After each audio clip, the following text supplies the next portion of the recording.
ahamkara is much more bright, open and unconditioned.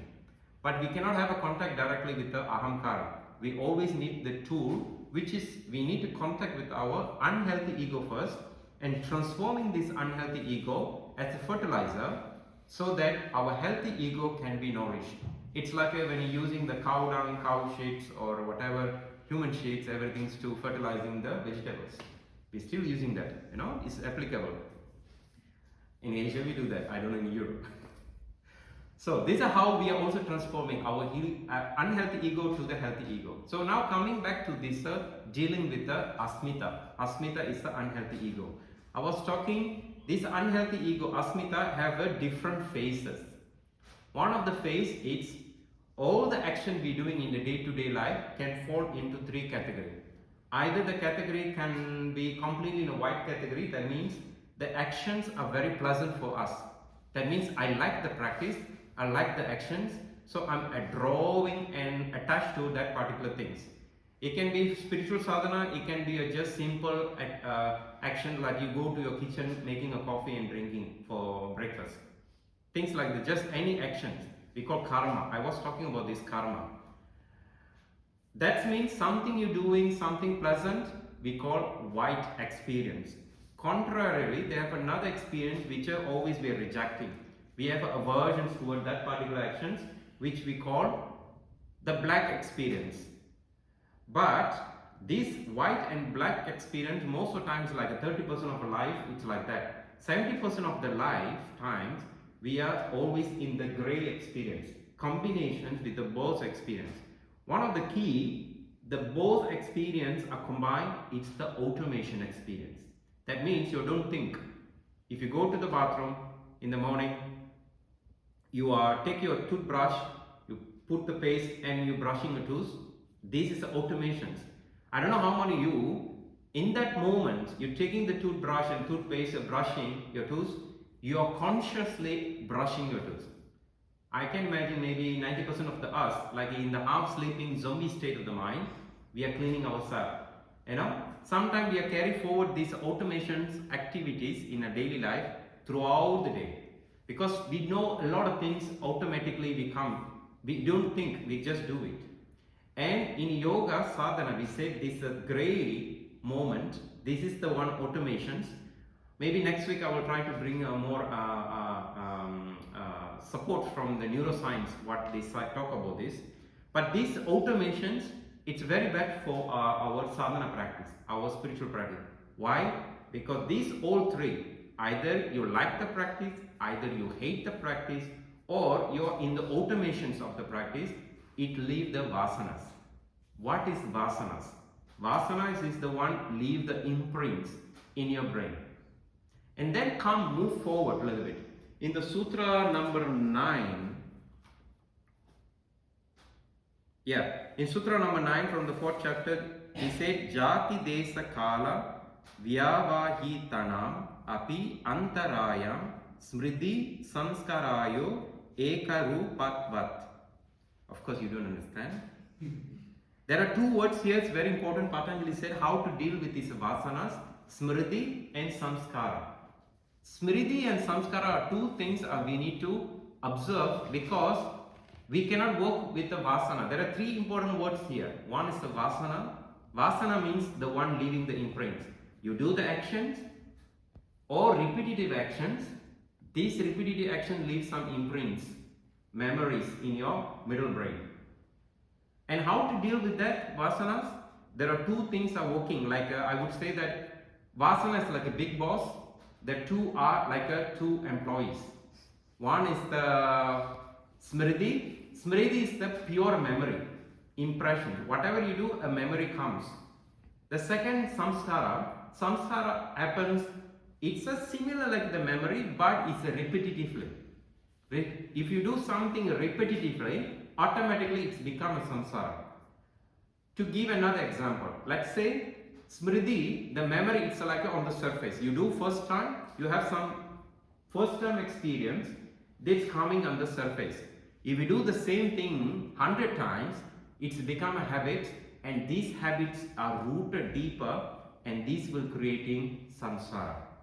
These two, samsara and smriti, are the one in charge while we creating vasanas. The best yoga practice is means you do the practice, you forget the practice completely after you finish. That means you are be there, you practice. After they finish the practice, you being in the experience. And everybody know these attitudes like when we go on vacations. Click, click, click, click, click, click, click. We're taking thousands and thousands pictures. And taking pictures, these pictures is the smriti and samskara. Rather than you taking the picture, let's say you're in the beautiful sunset or sunrise. You're sitting there, you see the beautiful sunrise. Rather than you taking constantly the picture, you put the camera off, you be present there observing this. It's a pure experiential because the sunrise happening right then, and then you experience the sunrise there. But in the moment you take your phone, let's say you're capturing this moment, you are already gone. You means you are into the creating these impressions. We want to creating these impressions. Why? We want to have like a records, so that when we go home, we can watch it. How many days we will watch?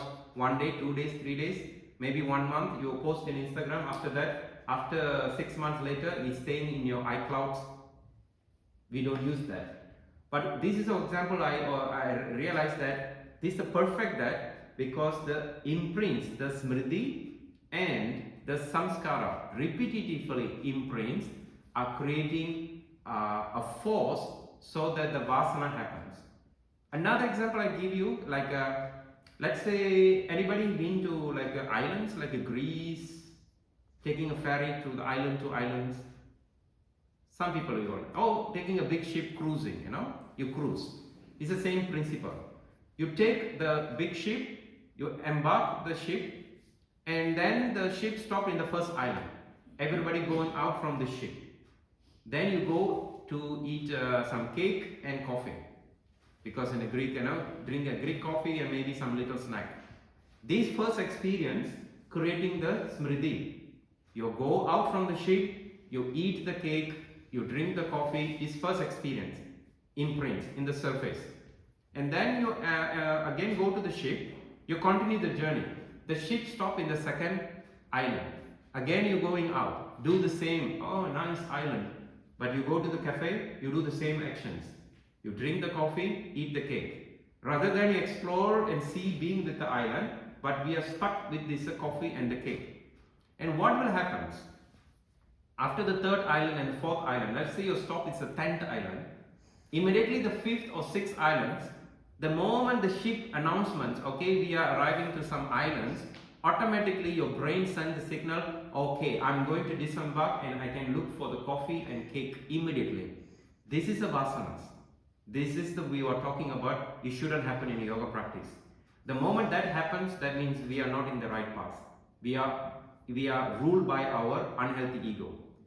So the moment we are cut down, you disembark. You are maybe in the first island you drink coffee and cake. In the second island, don't do that. You just change the patterns. You go to the second island. Maybe you don't drink anything. You just stay and look into the cafe. Nice coffee, nice cake. It looks different from the first island, but I don't want to try it. Step back and continue. This kind of things we have cut through the root of the smriti and samskara. So this is an example I give on Sunday, I think. Yeah, few days ago. I think today Thursday. Yeah, Tuesday I gave this example. So remember, the moment you disembark, the experience, just pure experience, don't repeat the experience, because the moment the repetition happens, samskara happens. And entire journey, this stopping by, coming back, stopping by, coming back, stopping by, coming back, this entire journey I call vasanas. This entire journey is vasanas. The moment you're stepping out to make a little experience, that is the smriti, creating the imprints. When you're repeating these small actions 1,000 times, that's creating habits. This habit becomes the samskara. All these three can boost your unhealthy ego, which shouldn't happen in the yoga practice. If we have that, we cannot liberate ourselves, because our unhealthy ego, the asmita, are so strong rooted. So we need to cut down that. How? Like what I said, if you go to the sunrise, Even though you're sitting looking to the sunrise, maybe you might experience the sun not coming because it's hidden by the clouds. I don't know how many of you had this experience. You purposely go to see the sunrise and you don't see the sunrise because heavy clouds. That's an experience. Don't get angry. Don't get upset. Shit, I wake up 4:30 in the morning to go soar 1 hour drive to see the sunrise. Today the weather is very bad. Great, that's his experience. Observe that emotion. That my father said. All the conditions happening, you just experience that. Why you didn't take the camera and capturing? Because it's unpleasant. Aversions. I don't see anything. I don't see the sunrise. What are you going to post in my Instagram? This is the attachments and aversion we are talking in the summer. I was talking in the summer a lot about this. This we should avoid that. Stay there, whatever's there, experience it. That's the most important because that doesn't leave any imprints. No vasanas, no smritis, and no saṃskāra. Okay? For today's practice, you can cut. So today